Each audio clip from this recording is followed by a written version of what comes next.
Alright, ladies and gentlemen, I'm here on the channel. We're going to get right into it. We're going to start with news. We're going to do a news video. We'll start with the NFL. So, let's get Schefter here. So, with today's win over the Chargers, the Broncos now have clinched the AFC's #1 seed. So, the AFC road to the Super Bowl will go through Denver. And we'll go over the NFC playoff picture now. It's official. The Jets now officially clinched the second overall pick in the NFL draft. So, we'll go over the first 7 picks here. The Raiders, the Jets, the Cardinals, the Titans, the Giants, the Browns, and the Commanders will be the top 7 picks. Right now, I believe my Dallas Cowboys just mentioned have the number 12 pick. So, there's that. So, now let's go to the NFC and AFC playoff picture. So, for NFC, Packers at Bears, 49ers at Eagles, and Rams at Panthers, and the bye will go to the Seattle Seahawks. The AFC, Chargers at Patriots, Bills at Jaguars, and Texans at Steelers/Ravens, whoever gets that 4th spot. And the Denver Broncos have the bye. Man, these are some pretty good playoff matchups, man. Even the Rams-Panthers could be maybe a little interesting. Pretty good wild card here, honestly, man. It looks pretty good.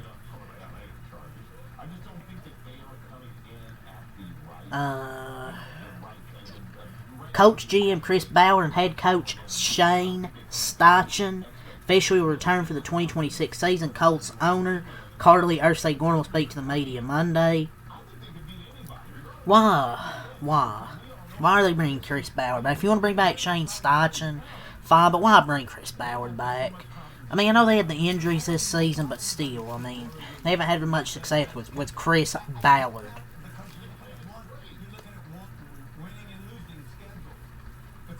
Really, most of the news last night was kind of just these players get incentives if they do this, so whatever. With Atlanta's win today, Carolina won the NFC South and Tampa Bay got eliminated. And with the Giants win, the Raiders clinched the #1 overall draft pick in the 2026 NFL draft. The Raiders are on the clock. And with the Giants win, the Jets clinched the #2 pick, so the Giants, I think, pick 5. But Las Vegas, get ready for Fernando Mendoza. What is happening? The Jaguars won the AFC South. They're AFC champions for the 3rd time in history. Myles Garrett became the sack leader. 23 sacks, single season record. Cam Ward got hurt today. I believe he suffered a shoulder injury. Cam Little made a kick from 67 yards today. 6-7. Now let's move on to JPA football. Those were some things there from Schefter today. Most stuff last night was just incentives for the next day's game. Per report, Broncos running back J.J. Dobbins' foot could return as early as the AFC Championship game if Denver makes it there, says head coach Sean Payton. So if they don't make it that far, J.K. Dobbins, could return. The Jets will likely release quarterback Justin Fields in the offseason. Per Rich Samini, so that experiment failed. Shocker. So, rumors, there are people around the league who feel like Falcons head coach Raheem Morris has saved his job. Bro, they're forever going to be stuck with mid. The Chiefs, rumors, are expected to make major changes to their roster this season after a disappointing 2025 campaign, per Rap Sheet. Kevin Stefanski, this is another rumor, will automatically become a candidate for the Titans and Giants once Cleveland moves on from him at the end of the season, per Schefter. So, looks like he's going to be a candidate for those jobs. Rumors, Zach Taylor, Bengals head coach, isn't going anywhere according to Rap Sheet, so it looks like his job is safe. Bengals fans, it's just dumb. Teams have been looking at Philip Rivers as a potential head coach candidate according to Rap Sheet. Head coach is crazy. I don't know about that. Maybe quarterback's coach. He's one guy that can probably do it. I don't know about head coach. But I'd probably, definitely quarterback's coach. See what you have from anything from Rappaport here. The Seahawks and star offensive tackle Charles Cross have agreed in terms of a 4-year extension worth $104.4 million, $26.1 million average per year. So it's $75 million guaranteed. It's really probably all the news here, honestly. Alright, ladies and gentlemen, now let's go to MLB. Braves signed Deshaun Kiersey Jr. to a minor league deal. Who cares? The Cubs have, end quote, checked in on free agent outfielder Cody Bellinger per John Heyman. They got rid of him for nothing, and now they're checking in. The Royals, they agreed to a 3-year contract extension with their manager Matt Quintero. The extension will begin in 2027 with a club option for 2030. The Yankees, they are discussing a trade with the Marlins involving starting pitcher Edward Cabrera. Would be a good pickup. I don't know what they would offer, but it would be a good pickup if they can get him. But also the Mets and Cubs have also expressed some interest in Marlins starter Edward Cabrera. So the Mets in Chicago joined the Yankees. Orioles and Astros have expressed interest this offseason. And the Cubs ain't gonna do shit.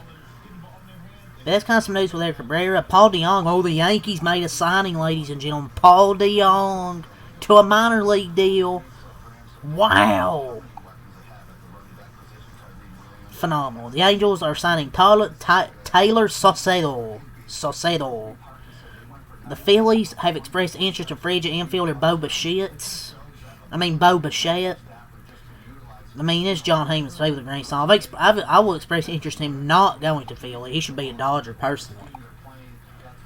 That's from MLB deadline. See if anything from Jeff Passion. If we don't, then we'll move on here. So let's move on to NASCAR news. There's not really too much. Like, this off season's been really quiet outside of unfortunate passings. This off season's been kind of quiet. But there is some news. Bristol Motor Speedway President Jerry Caldwell said BMS is always interested in unique large-scale events. Reports of a scheduled event with the NHL are inaccurate, but they do look forward to welcoming fans back to the last great Coliseum for the Food City 500 Sunday, April 12th. So the Bristol Motor Speedway is not the 2027 NHL Winter Classic site. Alex Bay will do the road course races in the O'Reilly series for SS Greenlight Racing. Will be the number 0 car this year. Was in the 14 last year. Racing America announced that CEO and former Watkins Glen track president Michael Printnup had died at age 60. Denny Hamlin, an update from him a few days ago, said his mother's improving. This was 4 days ago, so it's really all NASCAR news. Just not really much this off season, honestly. But let's move on. So with wrestling news, Adam Pearce, whilst promoting Raw tomorrow in Brooklyn, said, end quote, "Who can break down the walls?"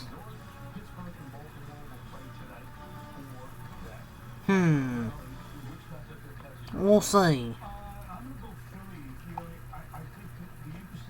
So they're trying to tease Chris Jericho. The iconic Hiroshi Tanahashi has officially retired. I believe had a retirement match today or something at the some Wrestle Kingdom show. Keep running through here. Tony Khan, though, thanks Grok after it removed Triple H in a reply to a user asking it to remove the worst booger between them. He said, thank you, Grok. Oh, Lord. I mean, Triple H did deserve to be fair. I mean, kind of a rare AI cook. Probably fried that bald-headed fraud. This ain't praising Tony Khan. Tony Khan's terrible, too. But Triple H's trash. Matt Cardona's officially joined the SmackDown roster. WWE official website listed their top 5 men and women in 2025. I'm not going to go over that, but you can look at it if you want to. What is happening? Fuck this shit. Tommaso Ciampa reportedly plans on leaving WWE once his contract expires. Basically, he's going to leave WWE. That's a shame. I mean, I don't blame him, to be honest, because him and Gargano should be in the mid-card right now, since the Wyatts have the titles, but they aren't doing anything with them. Not surprised. Julie becoming the new United States Champion on SmackDown this past week. The three stages of hell is for Cody and Drew is a straight wrestling match. Falls Count Anywhere Steel Cage. Just set on Friday, just too safe. Ray Phoenix and Trick Williams is set for SmackDown next week in Berlin, Germany, but Trick Williams has officially been called up. So now let's talk about NBA. So one thing from Shams, I think the other night, Avakia Zubiaks came back from injury. Avakia Zubiaks came back from his grade 2 left ankle sprain Saturday night. But Derrick Jones Jr., Clippers forward, has been diagnosed with a grade 2 right MCL sprain and will be reevaluated in 6 weeks. He returned last week after missing over a month with the same freak injury on the same day against the same opponent.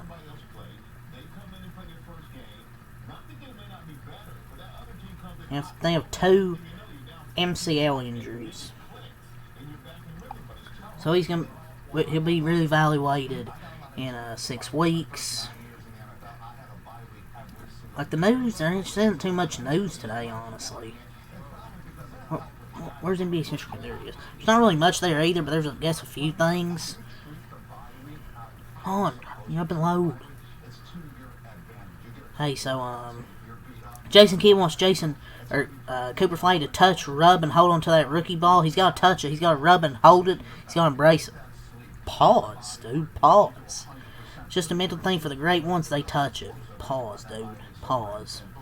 The Dallas Mavericks have been looking for ways to acquire the Pelicans' 2026 first-round pick from the Hawks. Delusional. That ain't happening. They ain't gonna get it. Can't be. We all have dreams. They have a dream. Be realistic, man. Jaylen Brown says, I feel like I'm the best two-way player in the game. With the way he's playing right now, he ain't wrong. He's playing like one of the best. Zach Lowe on Anthony Davis' trademark said, ain't quote, I keep an eye on the Bucks and the Clippers just for the desperation factor. Desperation factor is a huge understatement. We already talked about Michael Porter three days ago with the Warriors and Pistons teams to watch. So yeah, it's all the news today, honestly. And it's really just been a week of just football recaps for the most part. But yeah, that's all I'll say. Leave a like, subscribe for more. Peace.